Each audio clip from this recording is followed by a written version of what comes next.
objetivo desse vídeo é fazer uma breve explanação através de um mapa mental sobre o assunto limites, que é da matéria Cálculo 1, que posteriormente vai ajudar muito a resolvermos operações com derivadas.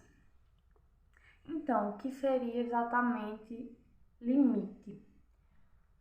O limite de uma função em um determinado ponto pode ser entendido como o valor aproximado que essa função vai assumir à medida que x vai se aproximando desse ponto.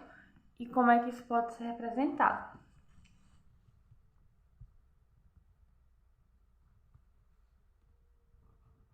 O limite de x tendendo a um valor n de f de x. O x vai ser tendendo porque ele nunca vai ser exatamente esse valor, ele vai chegar muito próximo, mas nunca vai ser esse valor n. Para um limite existir, é necessário que existam os limites bilaterais. E o que seriam esses limites bilaterais? Seria o valor mais próximo que a função iria assumir à medida que x vai se aproximando de um ponto pelos dois lados. Por exemplo, a gente tem aqui uma reta e aqui temos o ponto, vou chamar de U. Então, vamos supor aqui que à medida que x vai se aproximando de U pela direita, aqui, ó, vai ser o limite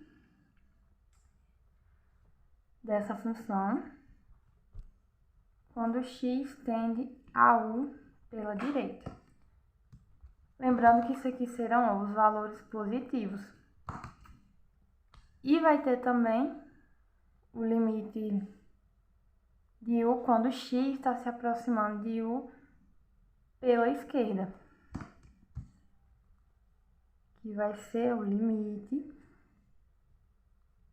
de x tendendo a U pela esquerda dessa função. Isso aqui vai ser um valor negativo, ou seja, aqui x vai ser menor que U, e quando esses valores se aproximarem pela direita, x vai ser maior que U. Se esses valores aqui, após serem calculados, o resultado final der diferente, o limite não vai existir. O limite único ele não existirá. Bom, para calcular alguns limites, existem várias propriedades. Eu vou falar aqui sobre algumas. Vou mostrar aqui algumas. Nós temos a propriedade da constante,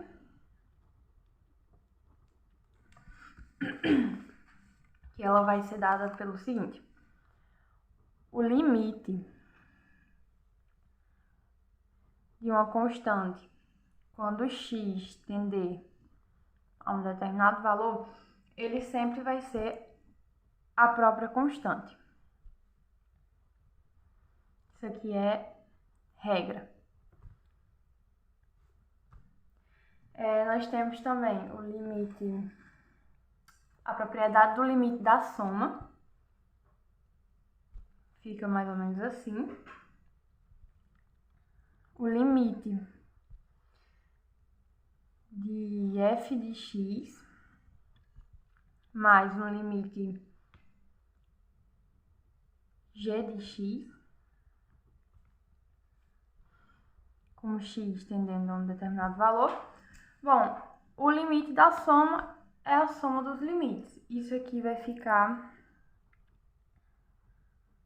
poder ser resolvido assim. Nós pegamos o limite de f de x e somamos com o limite de g de x.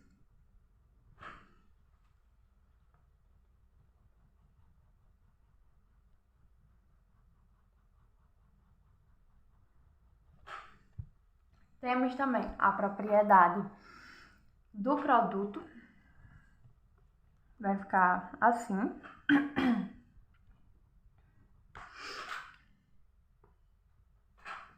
Limite de f de x vezes uma função g de x. O limite dos produtos é o produto dos limites, então a gente vai poder resolver isso aqui assim, a mesma coisa aqui, pegar e botar o limite de x tendendo a A da função f de x vezes o limite de x tendendo a A da função g de x.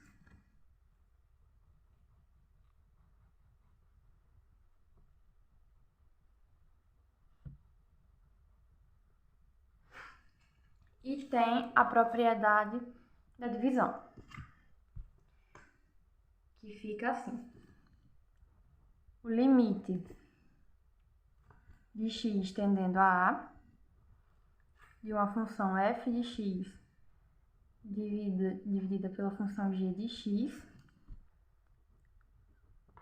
vai ficar igual ao limite de f de x dividido pelo limite de g de x. Lembrando que o denominador ele tem que ser diferente de zero. G de x tem que ser diferente de zero. Não pode de jeito nenhum ser zero aqui embaixo.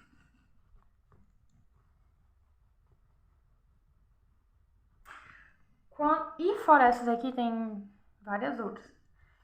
Quando a gente vai resolver um limite, nós podemos encontrar o limite, resolver esse limite, encontrar ele de dois jeitos. A gente pode encontrar o limite que a gente vai resolver com uma simples substituição,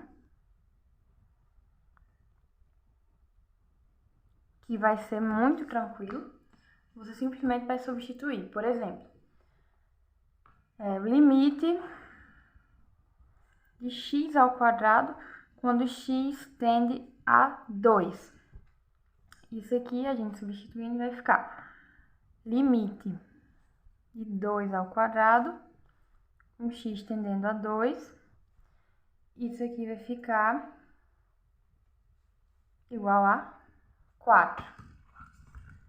Essa vai ser nossa resposta final. Tranquilaço de fazer, rapidinho faz. Agora, se a gente encontrar uma indeterminação,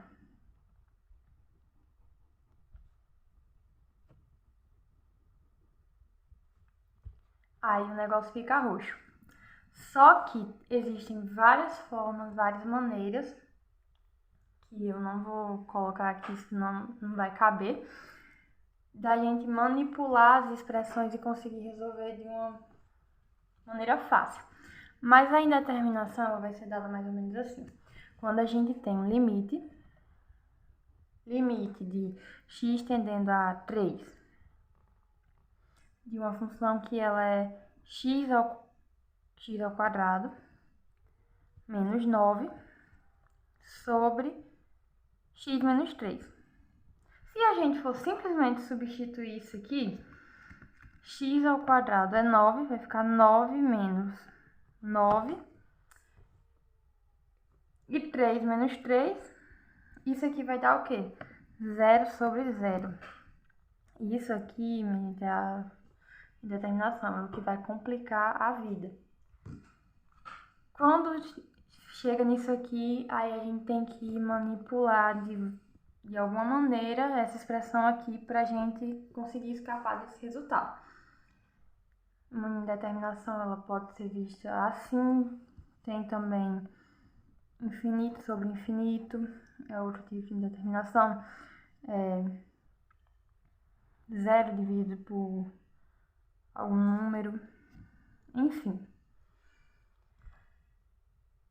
E também quando a gente fala de limites é importante estudar as funções contínuas, que é uma função contínua. Funções contínuas. Bom, uma função ela vai ser contínua quando ela não apresentar nenhum salto ou buraco no seu gráfico. Por exemplo, vamos lá, deixa eu fazer aqui o gráfico de uma função contínua.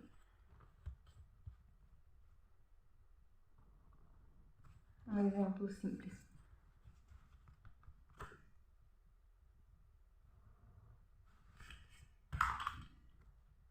Aqui a gente tem, e essa função vai se comportar dessa maneira. Aqui, ó,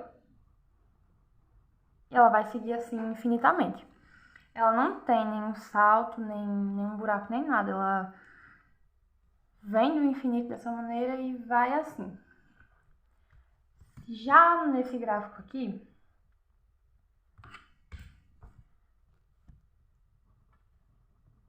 não contínua,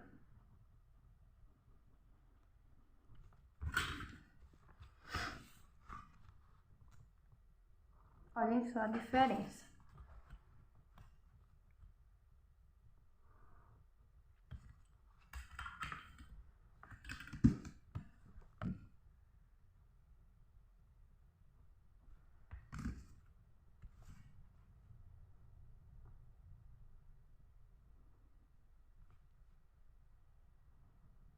Você vê que a reta ela passa aqui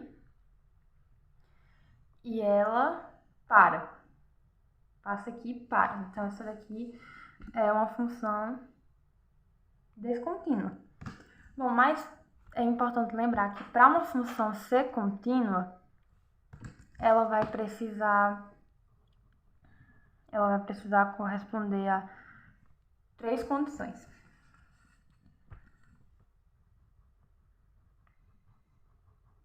Três condições que são bem facinhas de lembrar. Vamos lá. A primeira.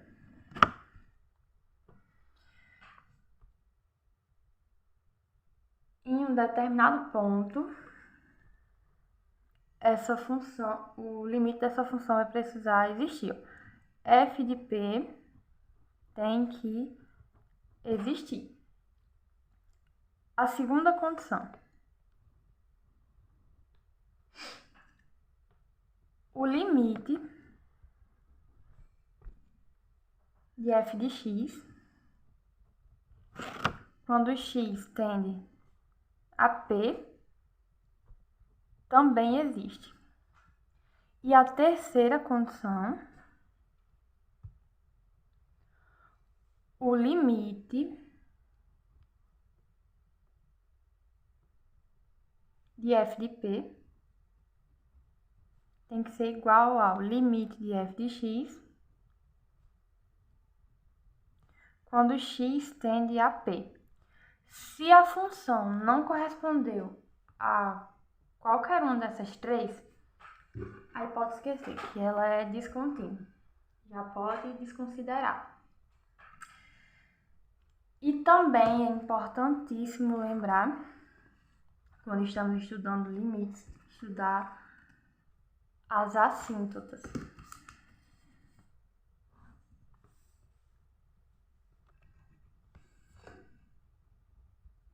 Assíntotas. Ah, mas o que seria uma assíntota? Bom, uma assíntota ela é uma reta que ela vai seguir infinitamente procurando um valor que ela nunca vai encontrar, porque é infinito. Então, as assíntotas elas se dividem em assíntotas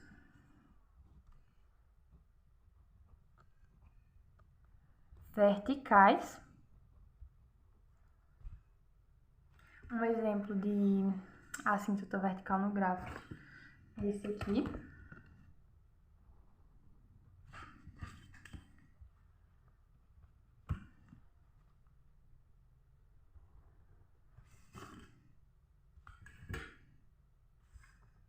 Como ficou feio. Não tem nada não.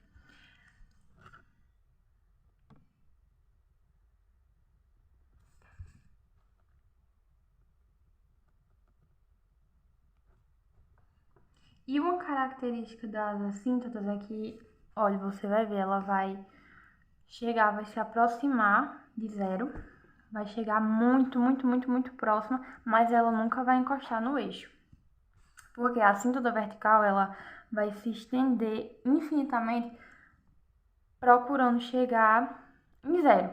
Só que ela não chega, vai chegar num número muito pequeno, minúsculo, infinitamente pequeno, perto de zero.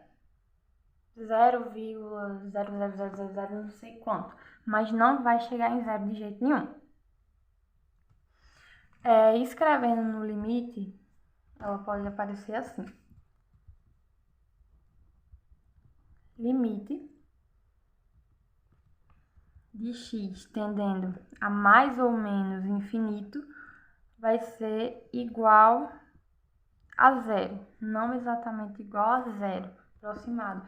Em limites a gente tem que ter bem fixado na cabeça que um valor nunca vai ser um valor fixo, sempre vai ser aproximado.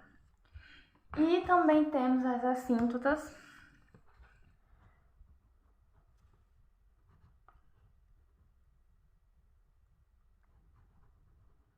horizontais.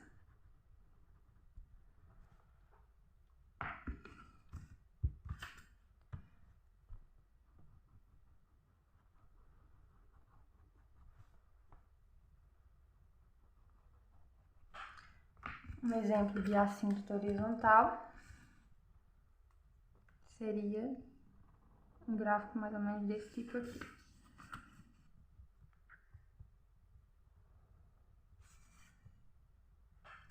Eu tenho uma função que ela vai crescer.